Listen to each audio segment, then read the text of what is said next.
Right. So, ladies and gentlemen, welcome back from our coffee break, just in time for starting our second session, which will be about the future of work, the skills, the mindset, and the adaptation we need in such a transformative era that we live in. May I just offer some insights from the latest World Economic Forum's research? They say that they found that 23% of all jobs will be changed by technology and automation already by 2027, with 69 million new job roles being created and 83 million job roles expected to be displaced. With Greece, like much of Europe, facing a growing skills gap, we will discuss, together with our esteemed panel that I will introduce in a moment, how coordinated efforts across the EU and national levels can address these challenges, ensuring Europe's economic growth and competitiveness.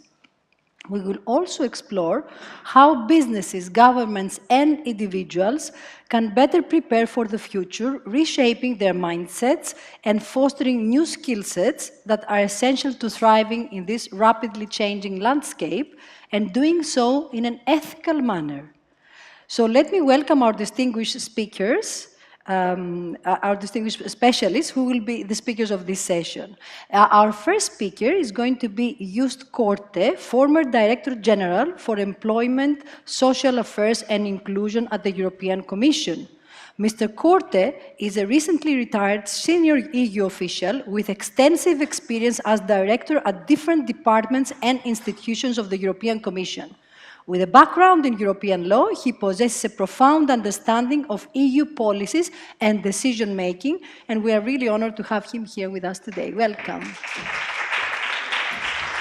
Please take a seat. Our second speaker is Theoni-Andrea Stylianou, Manager for Human Capital Advisory, People and Culture at RSM Greece. Ms. Stylianou is an expert in HR strategy, executive search and selection, and organizational performance. She has extensive experience in the Greek market, successfully identifying and placing executive at all levels, and leads international RSM initiatives, bringing global insights to local clients. She is also a certified creative problem-solving facilitator. Welcome, Ms. Stylianou.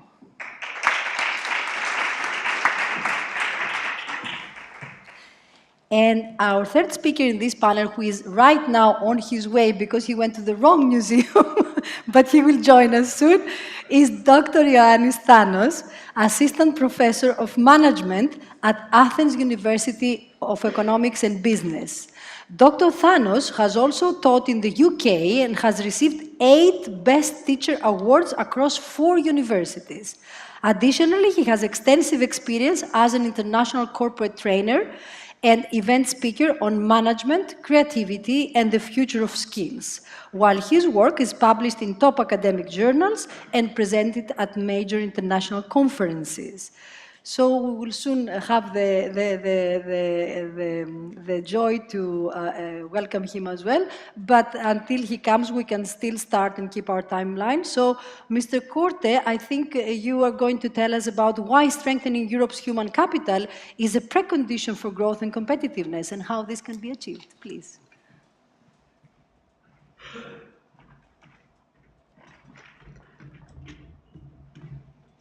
So, yes, thank you very much for inviting me here.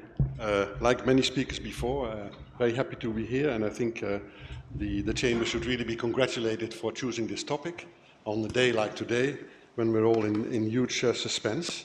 I'm also proud because I think I'm probably the only one in this room who is neither Swedish nor Greek.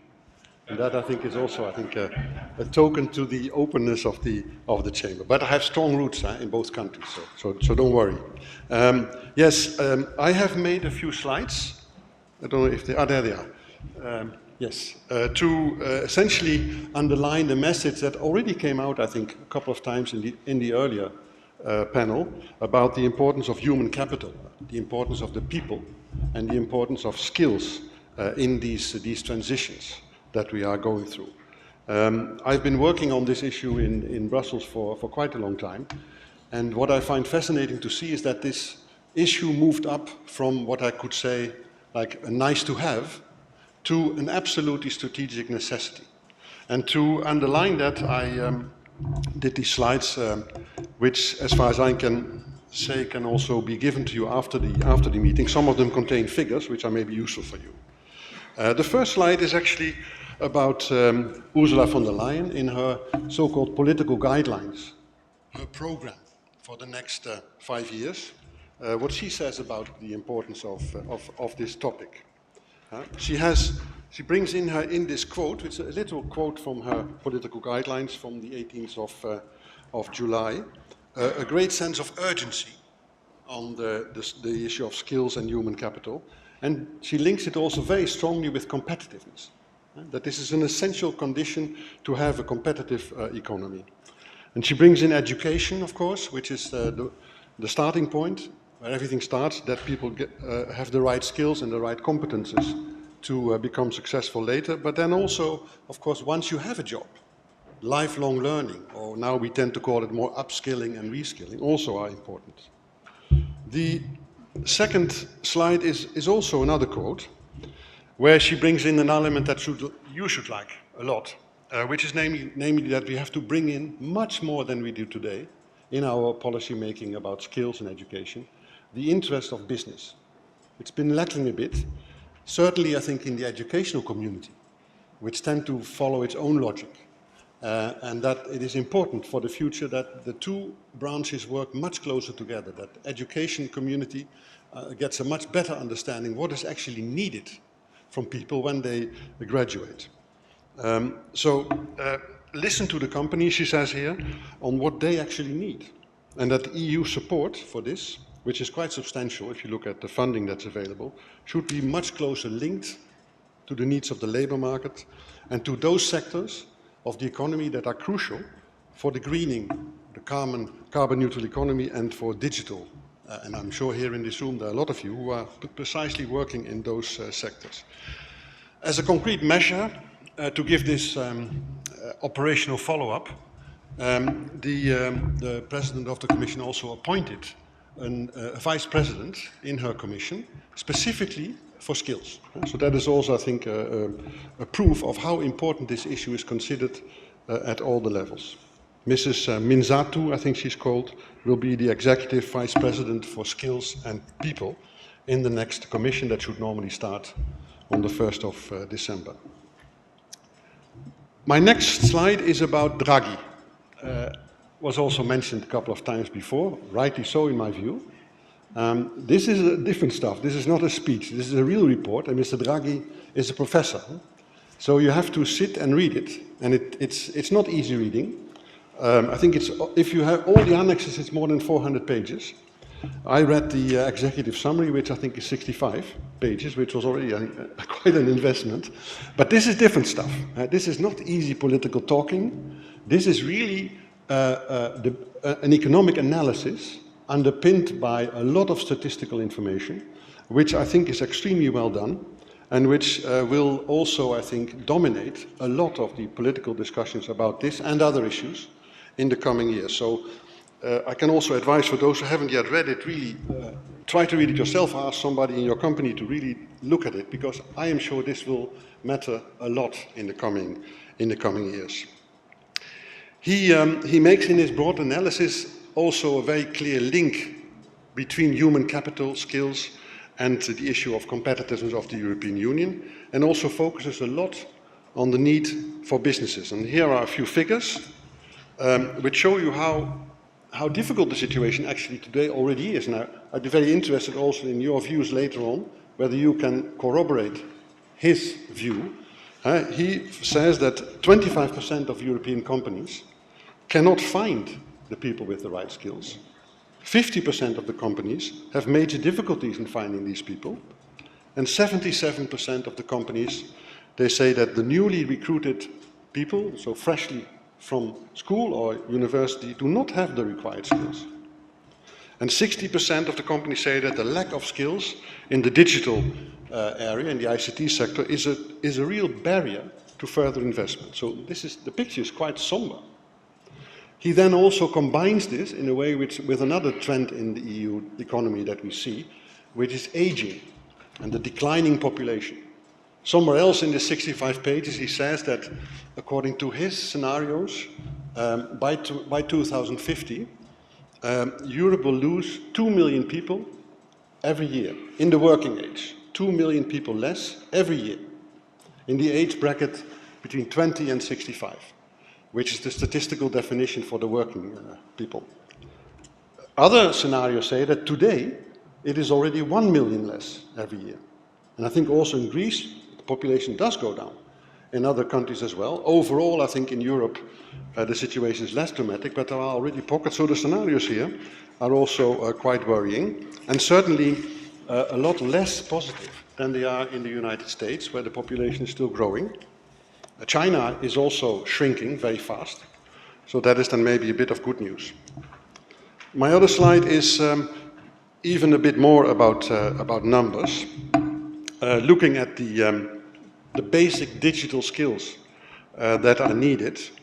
According to his figures, 42% of Europeans lack those basic digital skills.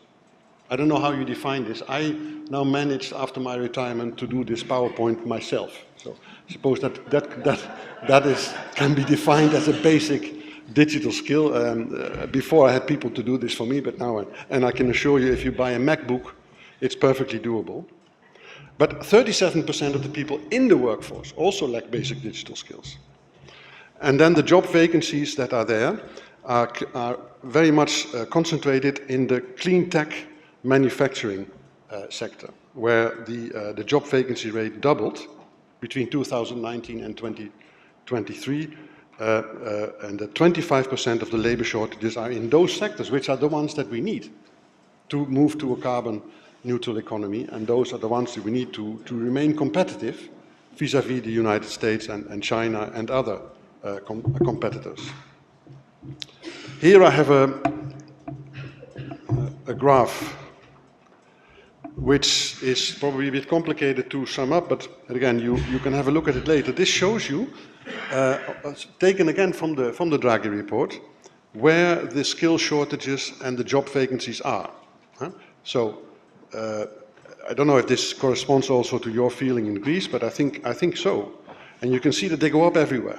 In all the sectors, all the important sectors of the economy, you have this shortage in people, which is felt very, very strongly. Now, you can also take a more positive look on this. If I look at the Greek economy, it's of course the unemployment has gone down dramatically. I looked at the figures. It was 18% 5 years ago. Now it's 10% or even below 10%. So this is a major success, I think, of the Greek business and the Greek government over 5 years to go from 18 to 10%. So it also shows that, well, more people are working, but we still have too few because you see these job vacancy rates.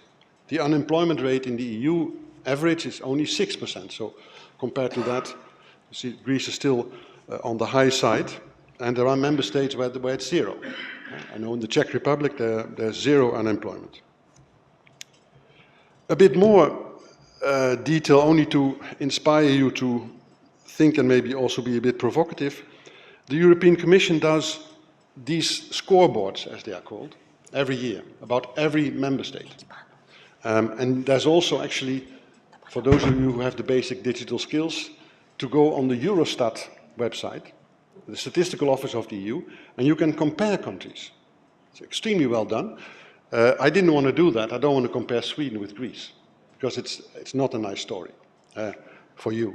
But you can also compare Greece with Italy. You can compare Greece with the average. And there you can see that actually Greece has improved a lot. This is only you. And you see these are the so-called the major indicators on which are relevant for our discussion today. If you are in red, then you are really far below the target and far below the average in the EU. But you see that there are also yellow, which means weak but improving, and white, which is basically on average. And then you are even on one better than among the best performers. The one thing I wanted to single out is the first one. the first one, which is the adult participation in learning during the last month, in terms of the population aged in the working age 25 to 64. Now, you should know that the aim of the EU is that 60% of the workforce should at least have one training every year.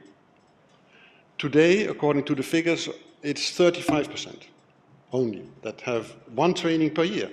People working, I'm talking about people who are working. In Greece, it's only 15%. Yeah. Submit this to you, how you, as business, deal with this. This is well below the target. I think Greece has set itself as a target for 2030, 40%, but it's still a long way to go, from 15 to 40%. So how is it possible that so few people working have their skills improved on an annual basis? I've seen somewhere that there is a big program of the Public Employment Service here, DIPA, that would bring 500,000 people into training by 2030. So something is being done about it. And then finally, what can we do? What can we actually do? What can you do as business to make sure that you have the skilled people that you need for your investments and for your competitiveness? Okay, the first one is a no-brainer. Investments are needed in human capital, like they are needed in machines. It's an investment in the future of your company. Of course, you know this, and it should be treated in the same way. I looked at a few examples. In Sweden, the Tjänstledighet för studier, and in Denmark, the second one, which is even more difficult to pronounce. The government has actually opened up a lot of money, made available a lot of money for companies to give their staff paid leave for training.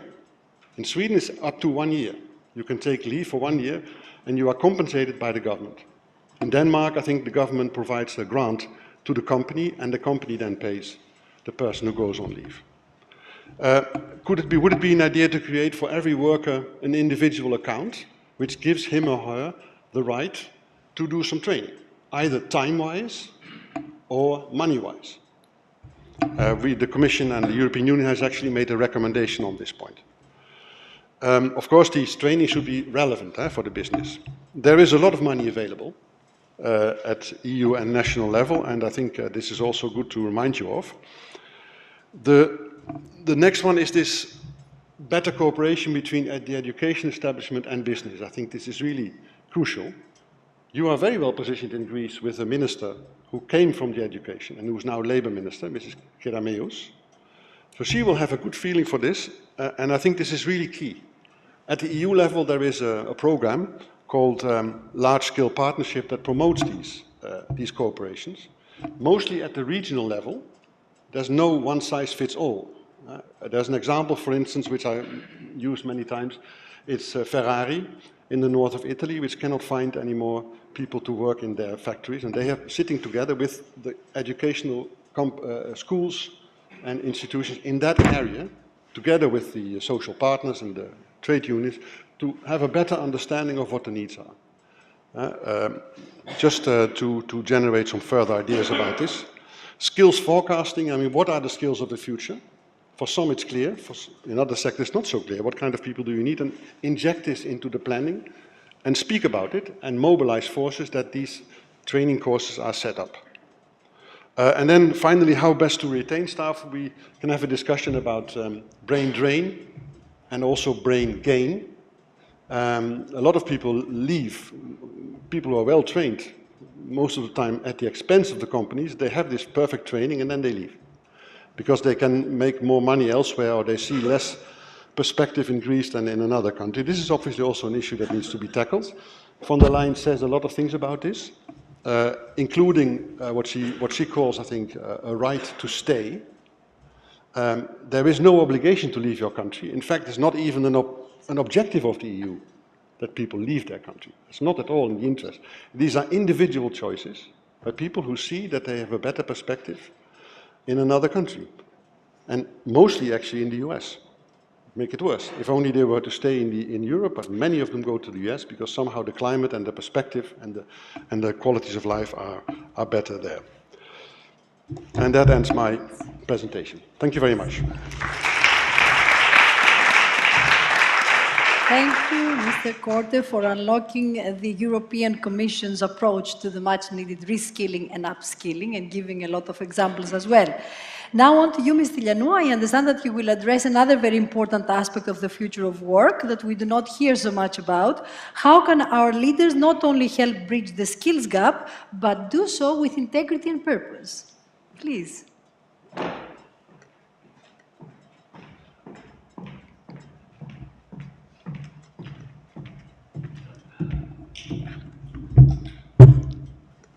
Thank you. Hello, everyone, and thank you for inviting me to be part of this very interesting and insightful conversation today. I will be taking on from where Mr. Korte left this discussion, and we will be talking about and navigating how can leaders bridge the skills gap with integrity and purpose in the evolving future of work. And of course, in order to navigate this topic, we need a compass. And each one of us is born with a compass, an ethical compass that guides our actions and decisions. And this compass is what shows us the way and the direction we wish and should go towards. In order to achieve this, we are, however, influenced by different internal and external factors, like the experiences we acquire as we grow up, the cultural norms we grow up in, and the people that surround us.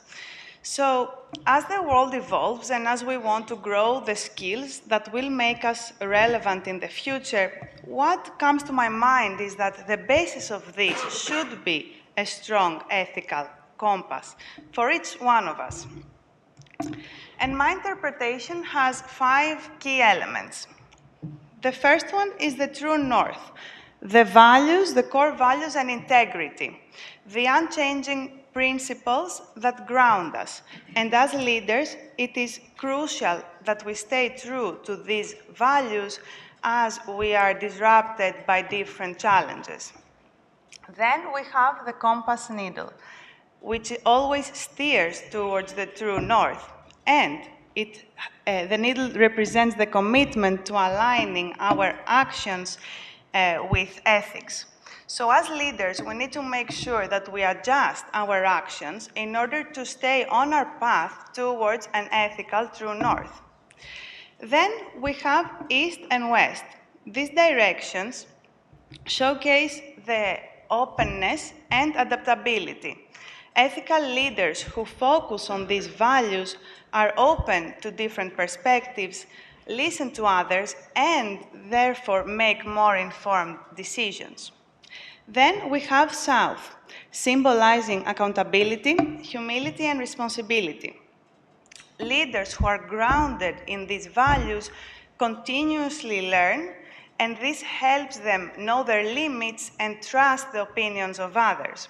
And finally, we have the compass circle, representing unity and interconnectedness, which is very important given the fact that as leaders, our decisions affect others as well, so we ought to make them ethical.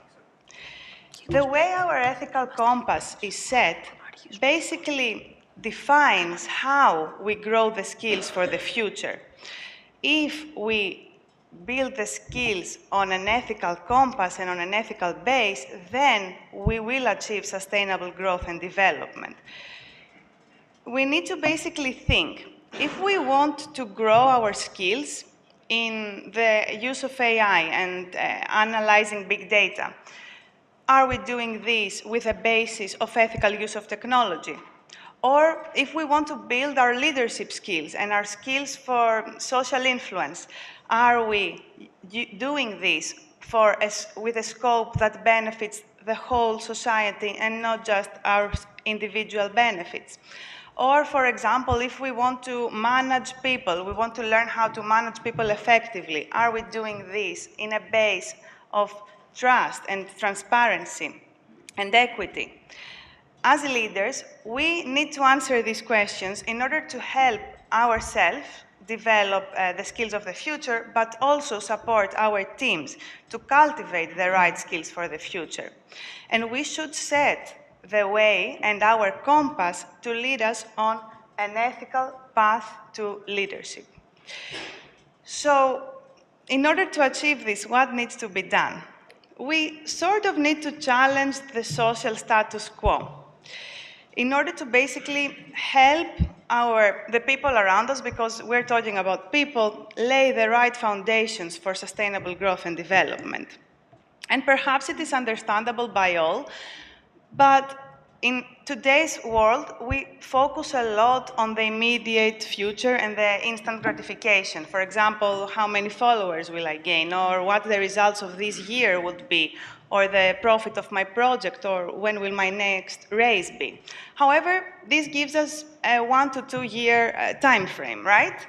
On the other hand, we are asked at the moment to develop skills and ethical skills and values that need a lot of time, need long-term planning in order to be part of who we are, rooted in who and how we act. So, as leaders, we are called upon our personal accountability. It is very important to address the fact that, on the one hand, we need to make immediate decisions and take action for urgent issues like the rising use of technology in order for it to be used on an ethical basis, and on the other hand, to help our people and ourselves build long-term development plans which will help us leave this world better than we found it. To do this, we must first and foremost harness the power of our actions and act as an example for others.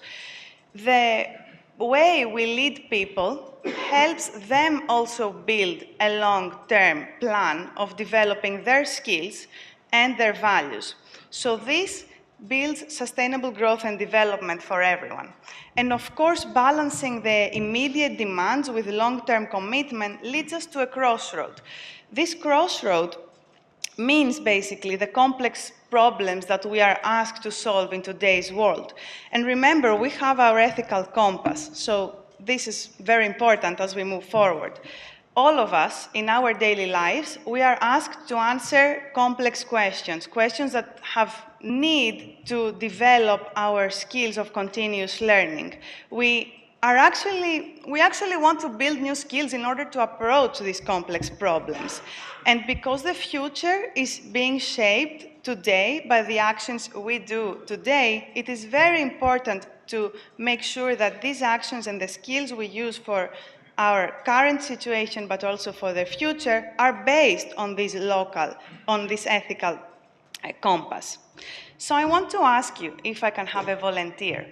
Is there something new you are learning at the moment, a new skill, knowledge, or perspective that you are exploring at the moment? Are there any volunteers who want to share something on a personal or a professional basis? Yes. So I recently moved to Greece, so I'm very much learning how business works in this country with the cultural perspective. Very interesting. Very interesting. Thank you for sharing this. So this is a great example of how leaders can cultivate this learning mindset for themselves, but also for the people around them. When grounded in ethics, when we know why we are building these skills and this scope has a collective impact, positive impact for many people, this helps us bridge the skills gap whilst developing the new skills based on strong ethics. So we need to ask ourselves, given that I have built a strong ethical compass, given that I am working on building my continuous learning mindset, what are the skills that I need to develop in order to stay relevant and productive and navigate this uncharted environment? The ideal answer, of course, would be that we could cultivate and grow all the skills that have been announced as the most important for the future. However, we really need to consider that even Superman is a member of the Justice League, along with Batman and Aquaman and Wonder Woman. And all these heroes bring a different perspective to a complex problem, in solving a complex problem. So as these superheroes combine their powers, whilst they develop their skills and their knowledge and the way they need to act on different challenges, they do this in order to make this, to solve problems and help people, basically. In the same way, we also need to learn, how can we learn from each other? How can we effectively exchange perspectives and share our opinions and collaborate whilst we are building these skills that are crucial and essential for today and for the future? So it's, and something to add on that that's very important. We do not only want to, because we're talking about teams here, so we do not only want to make sure that on a personal level we develop the skills that are important for us, but how can these skills be combined whilst everyone brings their unique perspective in order for a team to work effectively and in order to be a member of a powerful Justice League?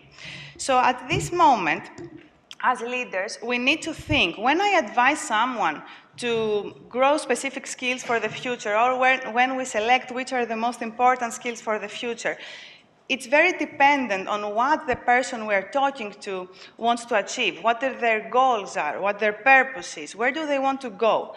And on the same way, we need to address and assess what is my purpose and what skills should I develop to eventually become an effective and a powerful member of a Justice League.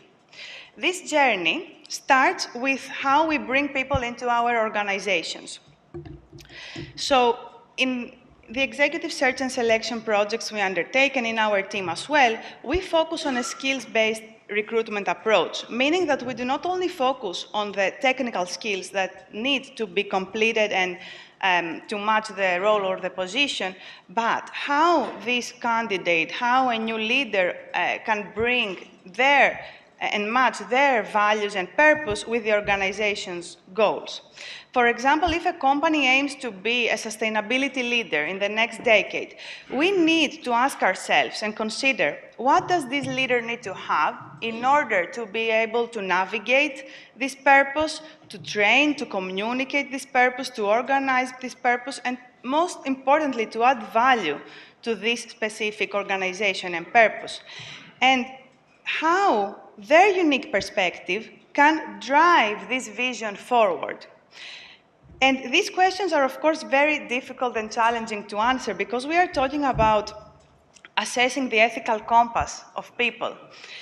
But if we manage to do this, and if we focus on doing this, the decision-making and the purpose of the individual will match the purpose of the organization, and this will bring long-lasting value for both sides. So does my magnetic field, the things that surround me and that guide my decisions, match and align with what the organization needs and wants to achieve?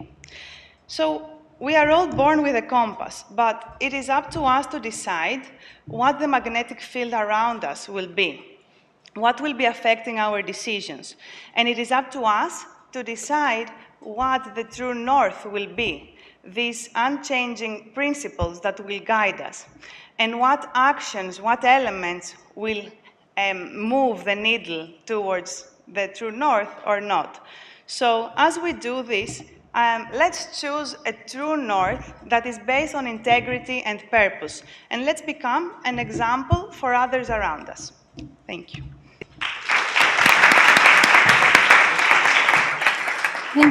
Thank you very much, Ms. Stylianou. This was a truly unique dimension, I think, when we talk about the future of works. Talking about purpose and ethics is really something that we usually miss. So thank you very much. Now on to you, Dr. Thanos. I understand you will take us on a journey towards 2030, right? Exactly. So let's see if technology will have eliminated everything or we will survive.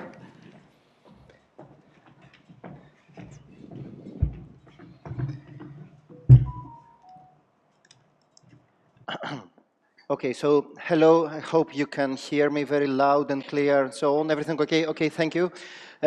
So my name is Ioannis Thanos, and today we will discuss for a few minutes about two major things actually. Number one, how new technological developments, trends and so on are likely to have an impact on the business landscape and on ourselves.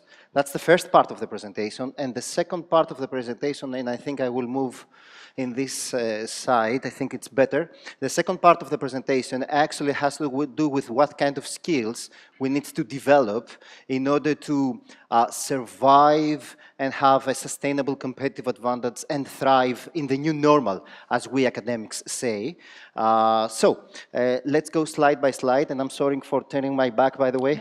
No, so these are a few technological trends. I'm sure that you are familiar with most of them. They are considered to be the key forces driving change, as we say. We have machines which learn, artificial intelligence, it is called. We have big data, organizations which can use big data in order to make decisions, and we need to collect and analyze those data. We have Internet of Things, robots. I'm sure that you are familiar with the recent presentation of Elon Musk, who basically suggested that the product of the future is going to be a robot, and all of us will have a robot in our homes in order to do the cooking, the ironing, and so on. I'll be the first one who will buy these robots, to be honest with you. Okay, and we also have all those technologies. So some of those technologies, you know, we say that they are part of the fourth industrial revolution. Some academics say that we are already in the fifth industrial revolution. Some academics say that we are somewhere between the fourth and the fifth industrial revolution. I have no idea, to be honest with you.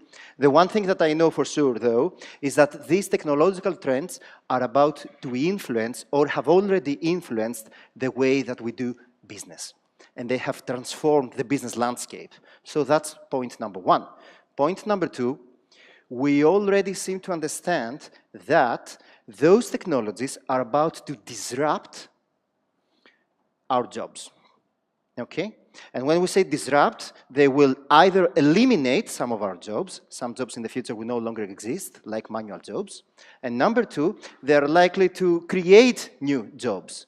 So the important thing to have in our mind is what we, as employees of the future, should do in order to survive with all those technologies and so on. And the story is that we need to develop skills. Okay, but the point is which skills. So in the following slides, I'm going to show you results from two studies. One of them is from McKinsey. I'm sure that you're familiar with McKinsey, strategy consultants and so on. They are doing a lot of studies which demonstrate which are the important skills of the future. And the second is going to be a few findings from the Future of Jobs report, which was published last year, I think. So let's go one by one. We have a study here from McKinsey. We have the skills. We have 5 categories of skill with different colors. In the red color, we have the physical and manual skills. And you will see that over the years, they're about to become less important because machines will do all those manual things. We have the basic cognitive skills, like basic literacy, higher cognitive skills, like creativity, and creative thinking, analytical thinking, and so on. Social and emotional skills, leadership, ethical leadership, like Theoni said. And we also have technological skills. And what McKinsey did, and that's an old study, but it's a very important study in the literature, they created a 2x2 matrix. Okay? So in the vertical axis, what you see over there is the perceived importance of some skills today. And in the horizontal axis, what you see over there is the expected future skill needed. And actually, we can say a lot of things about this slide and so on. For me, the most important, I think we should focus on the upper right of the 2x2 matrix. And if you see the colors and so on, yes, project management is important, but creativity and critical thinking, it seems that in the years to come, they're going to be more and more and more important. And these are so-called soft or people skills. Technology is also important, advanced IT and so on. Leadership is very important. So what I would keep from this slide is that the most important skills of the future, it looks like that it's going to be soft skills, leadership skills. Okay, and that's the first study. Now, the second study, published by the World Economic Forum, and I think this is the most important survey and study ever done in the literature. The World Economic Forum, for those of you who are not familiar with the Future of Jobs report, basically they publish every 2 years a study where they investigate what will be the skills of the future. And they sent a survey, a questionnaire, to members of organizations who fill in this questionnaire. The first Future of Jobs report was published in 2016, and since then, every 2 or 3 years, there is a Future of Jobs report which is being published. Now, the last one, the most recent one, it was published last year. I think it was May 2023. 45 countries participated, and more than 800 organizations participated in this study. And they came up with several conclusions. The most important one, at least to my mind, is this one, okay? Which are the top 10 skills of 2025. They are not ordered, all of them, they're not ranked, all of them are important. And I'm going to highlight a few of them, like analytical thinking, active learning, complex problem solving. We live in a world where basically we have to solve all the time problems, and they are complex and they're strategic in nature. In our effort to solve a problem, most of the times we create another problem to solve. Creativity, leadership, technology use, technology design, and so on. It's important to understand that basically we have two types of skill. On the one hand, we have hard skills like technology, and the color, I think, is like purple, at least to my eyes. It might be the light right now, but it looks purple to me, which has to do with technology. And on the other hand, it's soft skills, people skills. But from the 10 skills that you see over there, 8 of them, they have to do with people, and 2 of them, they have to do with technology. So in the technology area that we live in, it's not only the technology, but it's how we develop our skills. Now, the question is, do we as employees have these skills? And the answer, based on the research, is that unfortunately only 50%, 1 out of 2 people in the European Union, have the skills that I showed you in the previous slides, either digital, technological skills, or human, people, soft skills. So obviously, in the years to come, we are about to see probably the biggest upskilling and reskilling ever that we have ever seen. And all of us, we need to seriously consider if we have those skills and what can we do in order to develop those skills in the years to come. I'm going to close my presentation with something which I believe is even more important than skills. And this has to do with mindset, because we keep saying that we need to develop our skills. And all studies, including my studies that I do at the Athens University of Economics and Business, all the time is about skills. But for me, we need to go one step back and try to think about something else. And this has to do with mindset. You know, in 10 years from now, we might need other skills. And actually, right now, we don't know what will be the skills for the future. One thing that we know for sure is that we need a mindset which is called growth mindset. If we develop our growth mindset, or learning mindset, as we say, then we will be in position to develop any skill that we might need in the years to come. And what you see over there is a slide which comes from one of my favorite books, which is authored by Carol Dweck. Carol Dweck is professor of psychology at the University of Stanford. If you want to read one book in your life, actually read this book, because based on research, what Carol Dweck does is she separates people into 2 different mindsets. We have people who have fixed mindset. Those people believe that they cannot develop their creativity. Those people believe that everything has to do with luck. Those people believe that you cannot become smarter. And on the other hand, we have people who have a learning mindset. Those people learn to unlearn, as we say. Those people, they see challenges as something very good. Those people believe that you can develop your soft skills. And this is where we want to be. Thank you very much for your attendance. Thank you. Thank you, Dr. Thanos. It is quite comforting to hear that we humans will still be needed in 2030. And not only that, but it will be our very human skills that will make us employable and really valuable to the new reality. So thank you for that. Let's now drop into the questions, to have some questions here, and then we will take from the audience. I'll start with Mr. Korte. According to a study presented at the recent WEF discussion, again, the World Economic Forum for the third time, out of 53 million workers from across the world, less than 4%, not 40, were upskilled by their companies during the past 2 years. So it seems that businesses really have a hard time in helping their people keep up with the required new skills. So the question is, could you provide any examples from your experience of how companies in Greece or in Sweden or elsewhere have successfully adapted their workforce and fostered lifelong learning to meet current and future demands? Yeah, thanks. I think I said in my presentation that the target in the European Union is 60%. 60% of the staff should at least be trained once a year. Greece is now at 15.1% according to the latest information, and the world is at 4%. So then Greece is still much better than the rest of the world, but far away from the 60%. And I think the target that Greece has set itself is 40, and 60 is then the EU average. So that's quite a poor performance.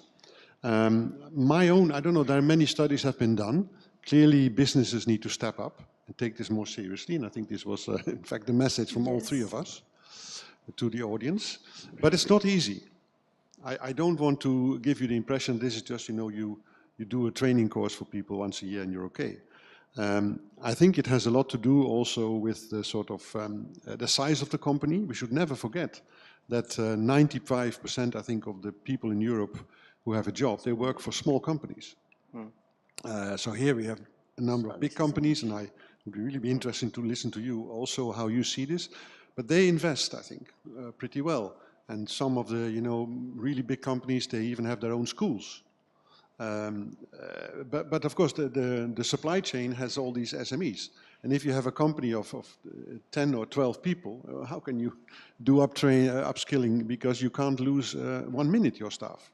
I think this is the essential problem. How you get into that world of small and medium enterprises where, again, most of the people are working. And that's, I put a few ideas on the slide. I think this idea that you make an entitlement, maybe even by law, an entitlement for training. Right to education. Yes, a right to education we already have, but there's no legal right to be trained, to be upskilled and reskilled. Of course, this will need funding, this will need investment, and companies need to be helped. In France, they have this individual learning account. So it's obligatory. Everybody has it. The results are not all that positive, because people then tend to go. They have to go once a year, and then they go for language courses, or they go for courses that are not immediately relevant for the company. Why is it also so complicated? I think the speakers after me demonstrated how complicated it is, because it depends very much on your company and on the development of the skills. And soft skills is not something all that easy to learn. This is really requires a lot of investment, but nevertheless we have no choice to do it. According to the OECD figures, I think in the US and in China and in Japan, the percentage is a lot higher. So we are really lagging, so we're behind. Big time behind, and surely this has an impact on our competitive edge. Thank you, Mr. Korte. Very interesting things to reflect on that you mentioned here. Let's go to Ms. Stylianou. Based on your experience, continuing this discussion in some way, are businesses effectively mapping the skills of their workforce today to foster future-ready capabilities? Based on this, do you think that the Greek workforce already possesses the skills needed for the future, or should we prioritize further development? Thank you for this question. It's actually complicated, but to be honest, what comes to my mind is that if we already possessed these skills, we wouldn't be here having this discussion. And on the other hand, if no one possessed these skills, then there would be no best practices and examples of how we can actually acquire them, which is very important.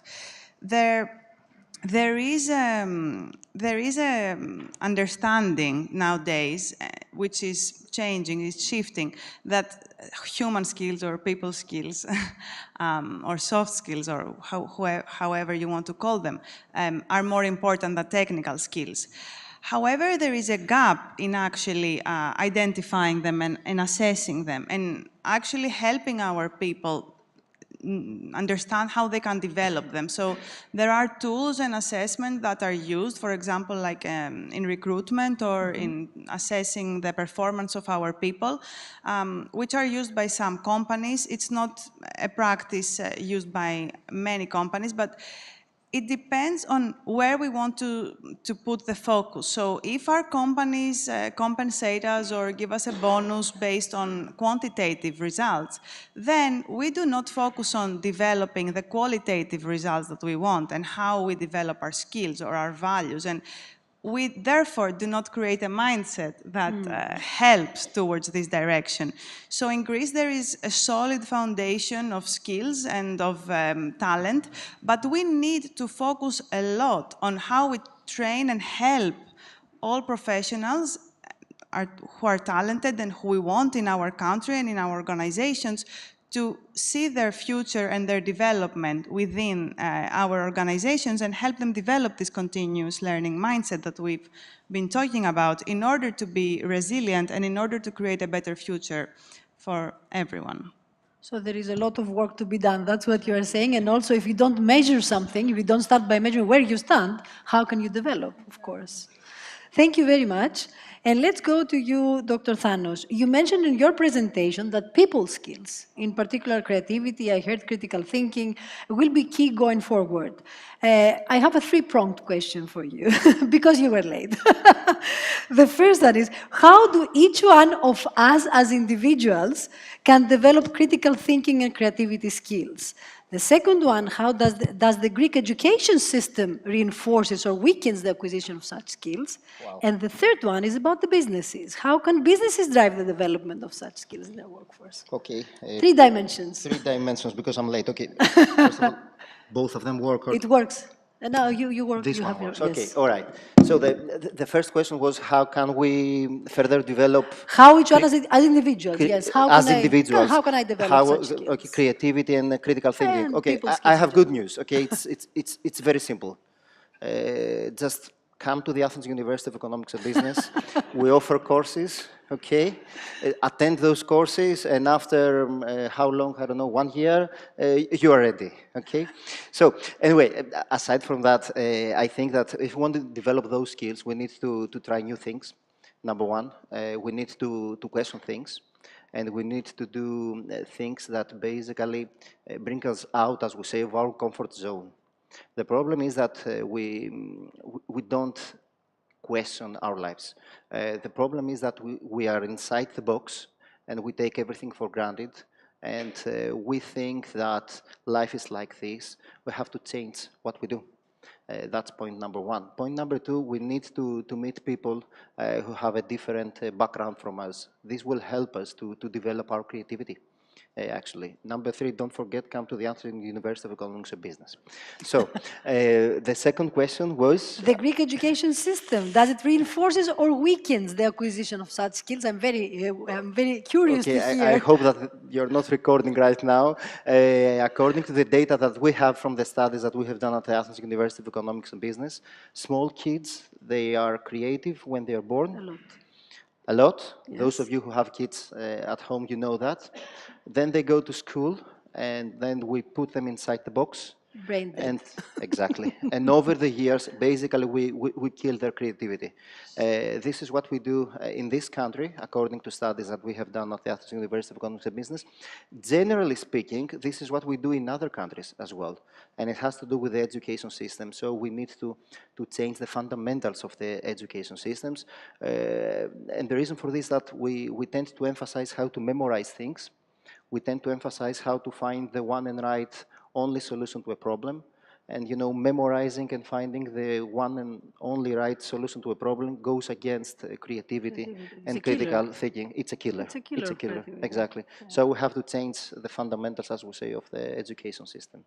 Now, It was the businesses. How can the businesses drive the development of such skills in their workforce? Now, if I say come again to the Athens University of No, Economics no, and no, you Business, cannot okay, say okay, that. okay, I stop. I think that it has to do with culture, and it has to do with whether, again, we question how we make decisions. Because in most organizations there is some kind of bureaucracy and we follow those rules. So what we should do, Processes and so yeah, on. and processes and so on. I'm not saying don't follow the processes. No. I'm just saying give some flexibility to people to start thinking outside of the box, and don't penalize people for making mistakes. Because if you want to be creative, you have to make mistakes. You cannot be innovative if you're not creative. You cannot be creative if you don't make mistakes. So give some space to people to make mistakes. So don't demonize failure and give them space to experiment with new Exactly. things. Without experimentation, you can't be innovative.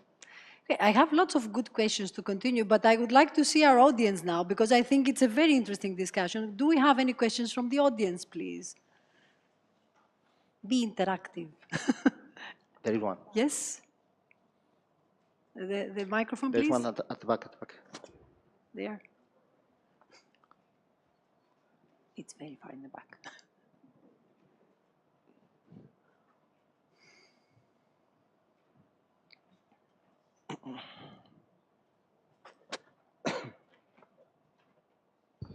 Hello. I would like to put the parameter of migration and how this helps the skilled people. I mean, the migration that comes from Asia or from Africa for low-end workforce, or the European migration. I mean, Sweden may be lacking for doctors, and they can make a roadshow in Greece and they can found some doctors, or elsewhere. What this parameter of the internal migration in Europe or external from other countries will affect in the future of work? Who wants to go first? Of course, migration plays an important role in this whole discussion, but it's also at the same time extremely poisonous subject. So you can see from the papers that are circulated from the European Union and from member states that they always try to stay out of this because it's so politicized.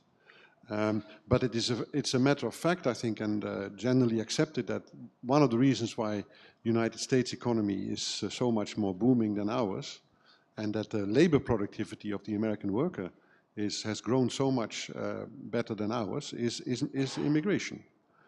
They have a much more diverse society, and also I think people prepared to go an extra length because they come from places where they were unhappy and they want to have a better life. And I think this gives a huge injection into the economy. And I think we have done the same here in Europe for ages. I mean, if you look at our history, it's one great long list of migratory movements, and this will never stop, of course.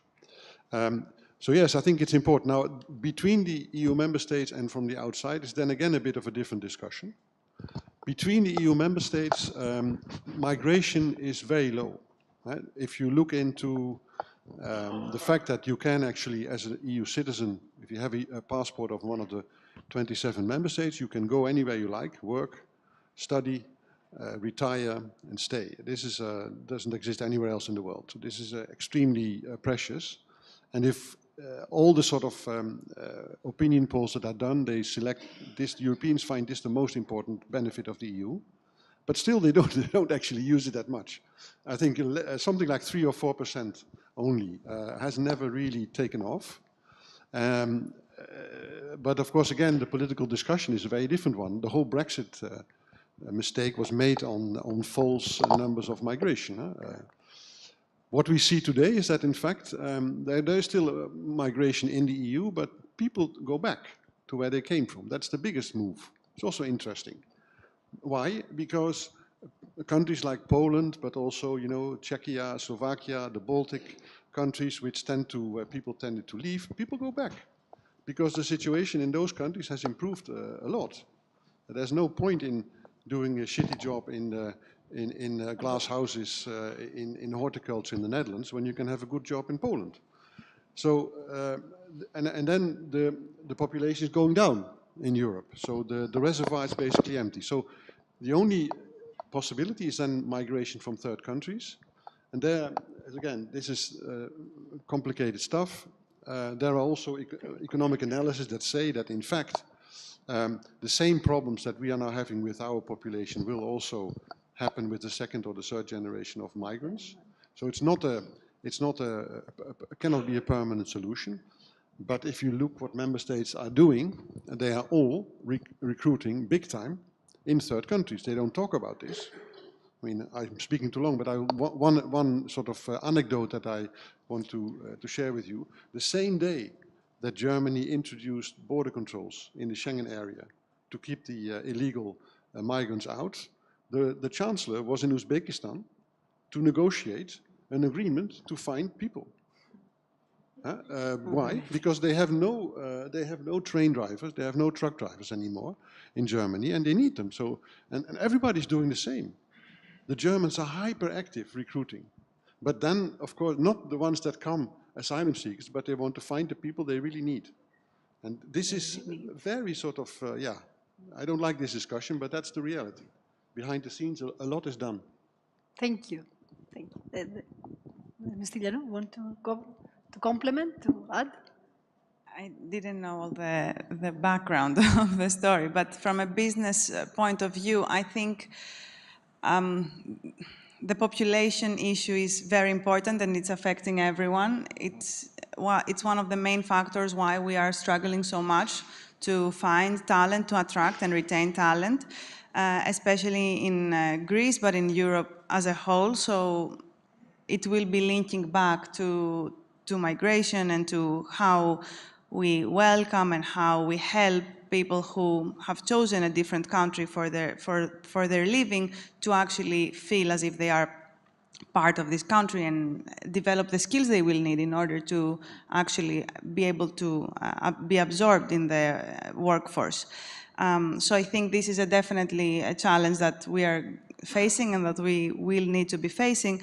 And it also comes to my mind in regards to brain gain. Yeah. So, yes. but I don't know if we will be discussing it We don't have enough time, unfortunately, for that. So I just want to add that Please. it is a matter of mindset. Because if we feel that it's a matter of mindset and of the way that the world works in such a globalized way nowadays. So we need to address these issues and help our organizations and ourselves grow in a way that is adapting to the way the world works. So if we have a mindset in Greece that does not help people evolve and develop, we need to make sure we first change this in order to attract people and be able to cover positions and have evolving organizations. Thank you very much. And Dr. Thanos, any last comment? Any last comments? Although I'm not doing research on migration and so on, so I'm just expressing personal views and so on. That's fine. I think that in Greece we have a huge demographic problem. We all know that. Exactly. It became even worse during the financial crisis because several high-skilled people left the country. I don't remember the statistics I was reading last week. I think close to 1 million people, something like this. Probably, if I recall correctly the number. Now, this creates huge pressure for all organizations because they cannot find the right people, attract the right people, and so on. So the point is how we move from, as you said, from brain gain to the opposite. Tax incentives could help to convince those people to come back to Greece, I think, and probably creating a culture where those people will be able to feel accepted and so on, and help them and teach them how to create a business will help a lot in order to deal with this situation. Thank you very much. I think we need to close here. We don't have any more time. I thank you very much for the very useful discussion we have. I hope it was valuable for our audience as well. So it's time for another coffee break. Please be back 5 minutes to 7, please, because we're going to have our second keynote speaker then. Thank you.